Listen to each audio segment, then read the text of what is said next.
So when you go to sleep, what do you feel?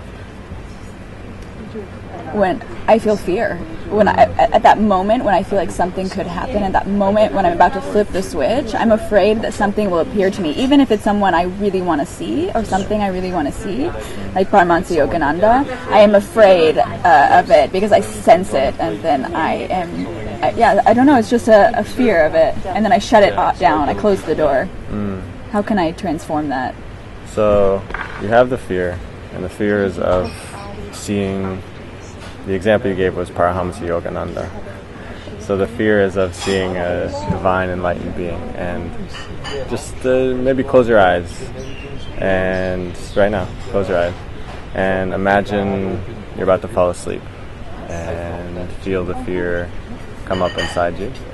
And as you feel that fear, imagine seeing Yogananda. And you see Yogananda. He appears in all his glory, and as beams of light coming through, your heart opens. And what happens there? How do you feel? What's going on? Intensity. Thank you. Show it. It looks so beautiful. Orion. Plug for Orion. Orion's Buddha bowl. Beautiful. Famous around the island. Okay, so I'm closing my eyes. I'm seeing Paramahansa Yogananda as beautiful, divine, and... Is the fear there? A little bit. A little bit. A little bit. What's the fear? Of the intensity. Of the intensity. Yeah. Okay. So intensity is simply just energy, right? It's simply neutral. What turns it to fear? Fear of the unknown.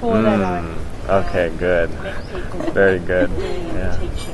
Fear of the madness, yes. Of the losing control, of the unknown, letting go, all that.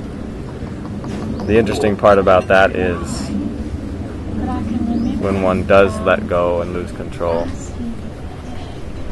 it's actually the fear which will bring on the madness, say, this vision in the mind of, a person going mad, losing control, having to be brought back by society, right? It's the fear that fuels that. Whereas clarity and relaxation, you can let go. You can go into it. You can surrender. You can feel that. The madness won't be there because clarity is there. You're relaxed. You might be experiencing something incredibly intense, more intense you've ever experienced, but if you have relaxation and clarity, it's okay. You can watch it. You can sit through it. A friend of mine came up to me and said, every time I feel I come out of my body, I find myself there, and as soon as I realize I'm out of my body, I get scared. She even made this motion, like I clench, right? I contract. And then I find myself back in my body. And to me, this goes right back to an old Looney Tunes cartoon with Roadrunner and Wile E. Coyote, right? So Wile E. Coyote is chasing Roadrunner. They chase all around, all up and down the mountains. They get to a cliff, and Roadrunner makes a sharp turn. Wile E. Coyote keeps running off the cliff, right? Running, just in midair. Totally fine. All good. Transcending all the physical laws of the universe.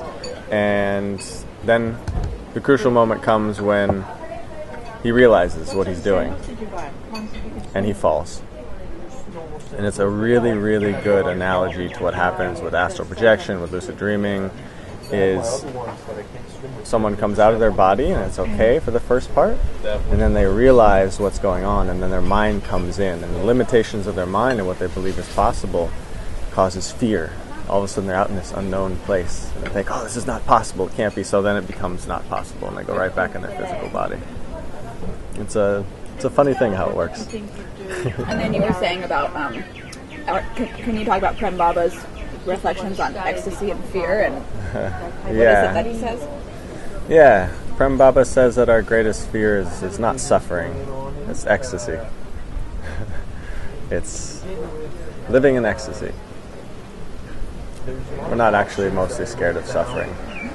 We're scared of the immensity of love and ecstatic living that is possible for us to live. And when we taste it, it's almost like, oh, I'm not deserving, right? But we are. We feel like we're not. We feel really small. And to sustain that openness, he says, that's our greatest fear.